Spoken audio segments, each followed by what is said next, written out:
my favorite. They told us to be tough. Here's where I get tough. I'm sorry, it's your job. Make time. As the boss, I'm really not a mean boss, but I'm going to be mean for a minute. I'm going to pretend and be mean. We could get our people in here. Can you imagine your employee coming to you and saying, but I don't have time to weed? Oh, well, I can fix that. I just happen to have access to your schedule. I will make time for you to weed. I am lucky in my institution that, I supervise 12 librarians, 4 reference assistants, and 3 interns. You know, somebody's got your desk shift. Don't worry about it. Get in there and weed. I will make time for you. It's your job.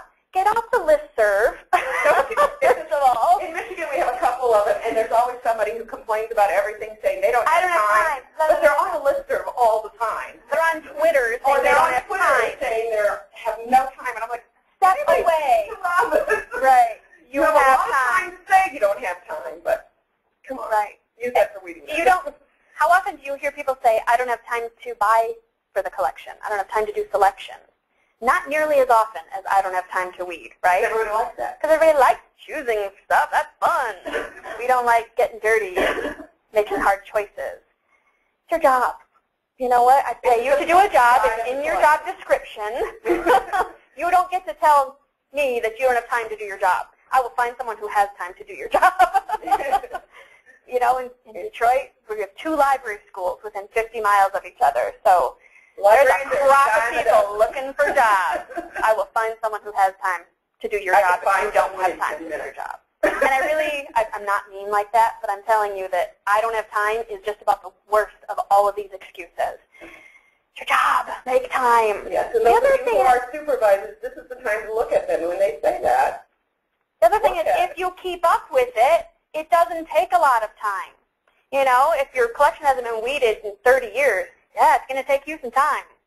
If you do it, you know, I'm saying 15 minutes a day, walk through your collection, see what looks weird, run yourself a report once a month. It doesn't take a lot of time. Here's the thing. Keep up with it. You can fit it into other stuff. Not when we first started this, you know, kind of crusade about reading. Halloween night, when we would walk patrons of stacks, they would kind of just stand up. You know, and there's easy ways. That old-fashioned library binding from the 70s. Yep. If that book is still sitting there, you better look at it. It's easy to spot. Now, granted, there might be a legitimate reason, but it's still a big visual flag. We had a rule that if you went into the stack for any reason, you had to come back with something. When we first started, which was everybody in the habit of at the time, it was easy. The other thing is you need to empower pages and circulation. Volunteer. Get yourself, you know, even a free intern. You know, these library school students are looking for projects. They'll do it. They'll do a one-time, couple-hour project for free just to get the experience. Get yourself a free intern. Get yourself a volunteer. Get a page. Empower the circulation staff to say, this stuff doesn't look right. You know, if it made it all the way back to the shelf, it passed the hands of the circulation person and the page to get back to the shelf. That's 2 people who laid hands on it. Didn't think enough of this ratty old thing to say, are we sure we want to keep this? Now, the easy one is to give them, you know, carte blanche undamaged. You know, just bring it to my attention. Yeah, tell me so I can order another one if it's appropriate. But, for example, with the Pokemon books have fallen apart, and then I have somebody who wants to tape them. I'm like, oh my God. It cost me $10 in staff hours. Right. You know, to tape a $4 paper. So, see the math problem here. But also having circulars and pages say, you know, this doesn't look right.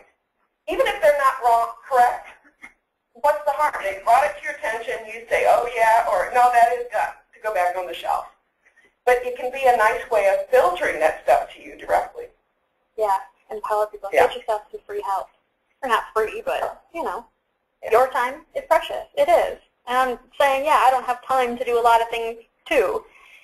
My job, it's up to me to make the time to do it. Also, you're never done weeding. So that's the other thing. If you keep it in the context of, you're never done. So if you say, well, I just weeded a while back. No, you constantly are weeding. It's like constantly buying new things for the collection. The second half of our program will go into real detail about that. Yeah. The other thing is weeding is not just getting rid of stuff. You have to think of it as a process. You take inventory. What do you have? What needs to stay? What needs to go? Evaluating what's there to make that decision. Some things, yeah, a little glue on the spine will fix it up, and it's fine. It's got more life in it. Yeah. If I'm talking major surgery on a $4 paperback, no. So maintenance is where you have to decide, is it worth it? And then the actual weeding, choosing what's going to go, and discarding it, you have to make sure that you take the record out of your catalog, that you mark it appropriately so it doesn't find its way back into the catalog. How many people have reshelved donations that they discarded? I know I got rid of it. I did that a couple of times. Yeah. Because somebody redonated it back, and we saw our binding and stuff, and then I look at it, the barcode says withdrawn. Right, glossed off in black marker. Crying out loud. So then there's discarding. So it's a process. It's not just, you know, let's go weed. There's a little more to it than that. Okay, how much, how often? The reason we have an elephant standing on a chair is most people are totally overwhelmed with the size of what weeding could mean. Like, even my tiny library is 54,000 physical items. That's insane. It is. And you're like the mouse in this little parable here. So you don't have to attack the whole elephant at once. You can do it a small bit at a time. We're also the mouse because the elephant's scared to death of us. We have the control. We're in charge. We get to choose what stays and what goes. Yeah. So, and how often, like I said, we will do it all the time. It's going to be a lifestyle. If it hasn't been done in years and years, yeah, you're just going to need to go in. You know, maybe start with getting rid of duplicates, obvious bad condition things. That's just a quick pass through. That doesn't even take that much decision making if you notice that. And you'll feel accomplished. You'd be surprised how much trash you have. Just literally, it's not good condition. Getting rid of that. Yep, and duplicates is an easy one too. And then you start running some reports. Because sometimes, Mary and I, when we worked together at the same library a few years ago, it was like, I want to get rid of this one. She's on the fence about it. She wants to get rid of it. And I'm like, oh, but we call those shelf sitters. Say that 10 times fast, by the way. I have to be careful when I say that. Yeah, she's often this. So you start watching these. Okay, we'll put it back, but we're going to watch it. It's now on the watch list. So I run this report, and I'm watching the item. If it doesn't start meeting the benchmark, we're going to talk about benchmarks. I'm sorry. It's going. Overruled.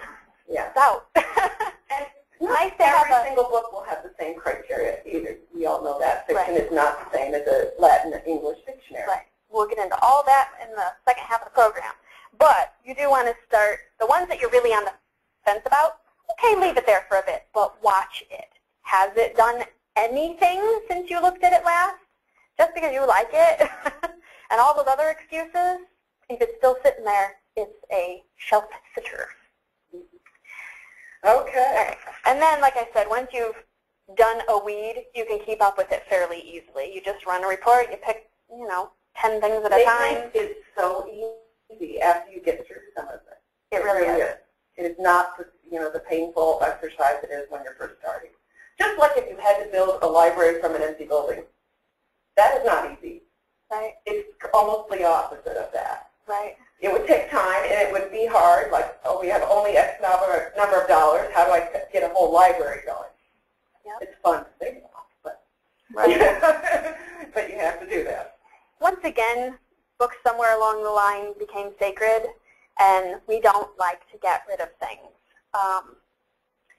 Keep your distance. Like I said, they're things. They're books. We're not in the business of collecting things. If the information you're offering to your patrons is not making the cut, don't be sentimental about the book itself or the video or whatever it happens to be. The other thing is, I want you to go to a library that's similar to yours. Similar patronage, similar size, similar community. Go to their library and just start poking around and compare. Like, oh, we have similar things, or, oh, this is a lot better than mine. Or a lot worse. Or a lot worse than mine. Are you proud of your collection when you're comparing it to someone similar to you? Are you being defensive of your collection? Yeah, but If you're saying, yeah, but, you're being defensive. So compare yourself to a similar library, being really realistic about what you see and comparing it to what you've got, and kind of how do you feel about it? Because you're a guest at their library, right? You're like a patron at their library. You don't know their collection policy. You don't work for their managers. You don't necessarily know the behind-the-scenes bit. You're a patron. You see it as the patrons see it. It's hard to do that in our own libraries. They say sometimes you should go through the front door of your library as the patrons do, or use the public bathrooms like the patrons do. That's all well and good, but you still work there. You still have too much of a connection. You see it every day. You don't really see it anymore. So go to a library that's similar to yours and think about how you feel as a patron of that library and compare it to what you've got.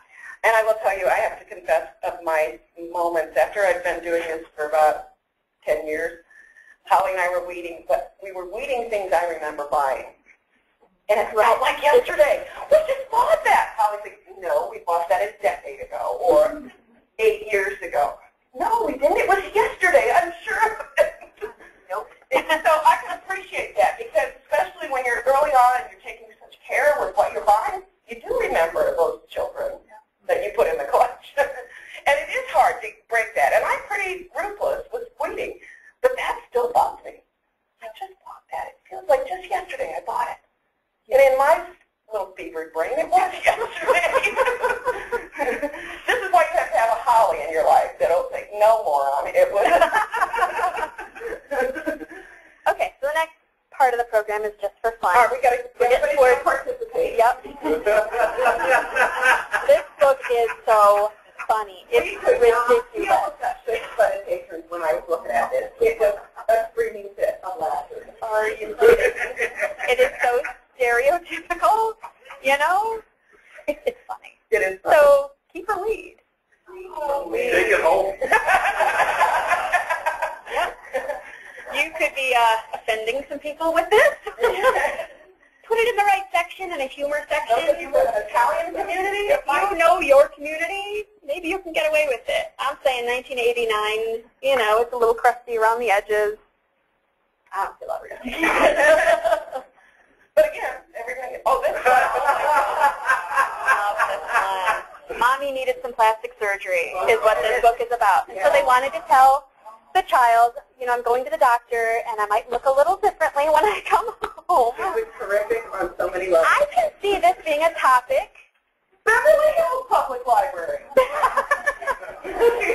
Sure. I can see it. Detroit, not so much. I can see how it's a subject that maybe we want to talk about with kids. Yeah. But it's sparkly and it's, Not only that, like Barbie. it is just kind of horrific in terms of how the mom's self-image is kind of creepy.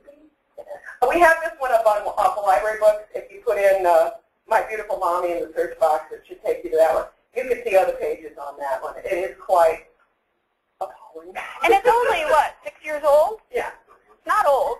And I also get mad, and this is just my personal thing, it was written by a plastic surgeon. I love when other people besides writers think they can write a children's book. And it shows every page is crap. I hope it's a better surgeon. How to live in your van and love it. Living in a van down by the river. 22. There are 21 other books about living in your van. And if we have the whole set, I don't want to break it off. Instead of the whole set. There's 21 other ones out there. It's that. 1976. It's kind of funny and cute. I'm saying, again, with the book sale, somebody will buy this in a minute. The librarians will all laugh. You can sell it to the other librarians, people that like that, but for a regular patron, All right. because I think it's funny, but I don't think the author thought it was funny. Oh, yeah, they're very serious in that book about how to live in your van and love it. Okay. Make a man fall in love with you. This stuff lies off the shelf in my library. It really does. The self-help, any, dating advice kind of thing. My patrons love it. 1987, so clearly they're not talking about eHarmony or however else it is people meet people online. That's a fairly common thing these days. Not going to find that in this book. 1987, you know. Is it still circulating? Do we care? Do we care? In terms of keeping or reading, if people still want it, why not? Do they want it, or is it the best you've gotten, it's all they had to choose it? Who's checking it out? Yeah. Are they checking it Or out? people like Mary and Holly who frequent libraries and check out. Oh, we are ruining your circulation statistics. Be careful. Most of the stuff I find in active collections for the website. Yep. Sadly. Instant ILL coming my way. I know. So I would not depend. None of the statistics should be taken on their own as a sole driver of the decision. Especially circulation. Especially you have a whole rant about the circ stat. Oh my God. Yeah. But you said who's checking it out? Yes. Teenagers, adults, men, women. If there were two guys on the cover, I might be able to keep it. We care because of where it's shelved, what collection it's in. Yeah. I'm all for the context of the whole thing. I will accept. I'm not going to read it, but I am going to move it. Okay. Yeah. Sure. Fine. If one of the examples I use is classic children's literature that the adults love, that the kids think, we move it to a separate section that is geared to adults. We've done that. So it's more of how you're marketing material. I have an intern who does another internship at a nearby library, and they sent her into the teen section to weed the paperbacks. She said they had TV show, paperbacks like Dawson's Creek and Buffy the Vampire Slayer. She said they're all from the mid-'90s. She said they circulated regularly, but they could track literally who had last circulated it. It was all women my age. So it doesn't belong in the teen section. Your adult women love it. Put it in adult paperback. You see what the point is? It's not exactly, we want the search, but is the audience geared, if we're making a teen section geared to teens, is it what they want, not what their mothers want? That's my gripe with youth and teen materials, because if it's directed, that's why we have a separate section for that. It's directed at them. Mary had some extra space and created a vintage collection. I thought that was so cool. Yes, we had some Bobbsey twins that just kind of, and, I had some old Nancy Drews that the girls didn't like because it wasn't the modern Nancy. Yeah, the old covers. But my adult women kind of liked it. So we made a small vintage collection, and we called it Vintage, so it kind of had some cachet. I bet your whole school went like that too. Yeah. I had some original Tom Swift books that were very popular with a lot of, so we put in some things that don't fit perfectly in modern fiction, don't fit with the kids section, but do have a place in the library. So a lot of it isn't weeding, it's moving. Yeah. This one I would still pull it. Because there's better stuff there that addresses technological changes. The new Joys of Jello. 1975. Do you love the carrots and the, or whatever those things are. I don't know. The pictures in this book have that plastic, like glossy, fake food look to it. Who doesn't like Jello? I actually own the Joys of Jello. Well, you're one edition behind. You could have the new Joys of Jello. Well, I was born in 1974, and I'm almost 39 years old. This book is And not only that, vintage cookbooks fly at a book sale. I love it when the price is on the cover. Yeah. Special offer, 99 cents. Yes.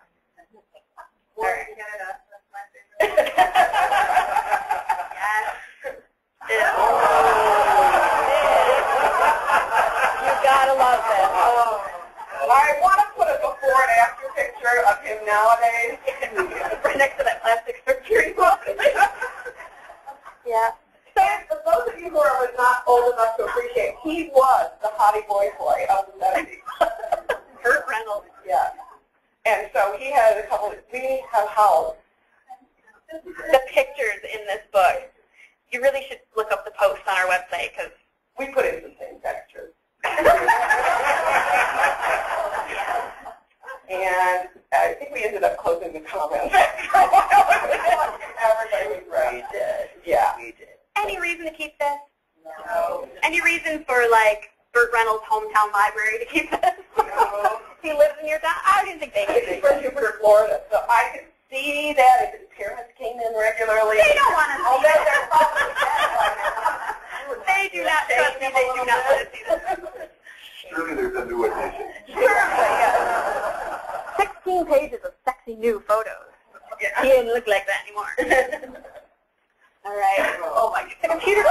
Gee, these kids look so frustrated. Is that the age you want to learn technology? And what the heck are they using? What are these things? I don't even know what that is. From 1999, which, okay, I got my MLIS in 99, so to me, 99 is not that long ago. In computer land, it's a long time ago. And there's other pictures in this book. And all the kids look so unhappy. They do. And frustrated. I was like, I wouldn't buy that in 1999. It looks like it should be, it's exciting, it's new. You know? Yep, and it's an A to Z, so there's things like, oh geez, I was for IBM. I'm really old one. F is for floppy disk. And it's like the 5.5. Big floppy disk. Yeah, computer books are an easy target to me. They will never look ratty and old because they just go out of date that fast. Yeah. I have an employee in charge of the computer books at my library, and her theory is that when people my age will get a new computer, that we give our old one to our parents. And so there's this whole group of people who are one generation behind. So if I get Windows 8 and I give my Windows XP computer to my parents, they now need books about Windows XP and Office 2003 or whatever. So she'll always keep one or two books from, one or two generations back and still buy all the new stuff. Which is, I'm really kind of on the fence about that whole philosophy. The stuff doesn't circulate. The old stuff, it just is not used.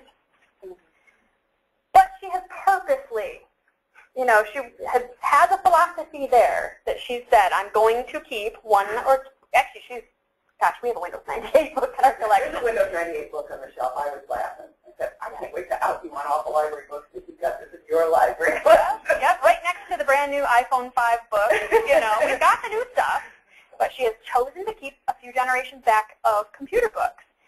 Space-wise, she's running out of options. That philosophy is going to need to change because we're running out of space for it. Does anybody else do that or thought of that or just don't buy it? I would say that my personal feeling is we can't afford the space, so we keep it as current. And we also try to reflect what the system is in our library for computer users that just come in. In other words, if we have the Microsoft Suite on our computers, we have books about the generation that we're talking about. That you're offering. And that we're offering. We have both the space and the budget, so that's neither one of those are reasons I can use. The space is starting to run out. But probably if you're handing the computers to a different generation, they're probably not going to really want to be looking at those. Right. Yeah. Right. Have you ever read If the manuals? So they're just awful. Yeah, if you've got Windows 98, you've figured it out by now. We do have people in the previous generation. Yeah. The older people who would rather read a book than, Yeah. They can keep referring to and going back to. Yes. But How many generations do you have to go back? Right. Yes.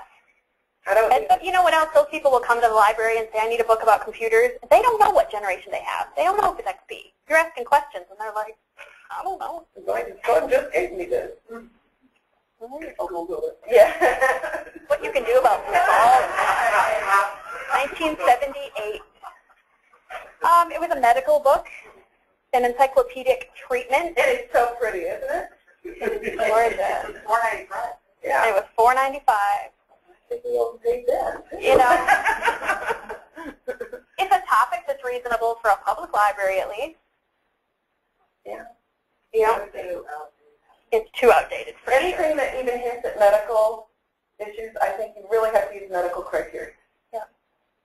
5 years on the top side. Okay. Another of our favorites.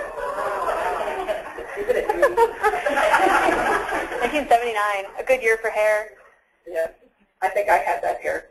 I think you did too. I think I had his hair. Yeah, really?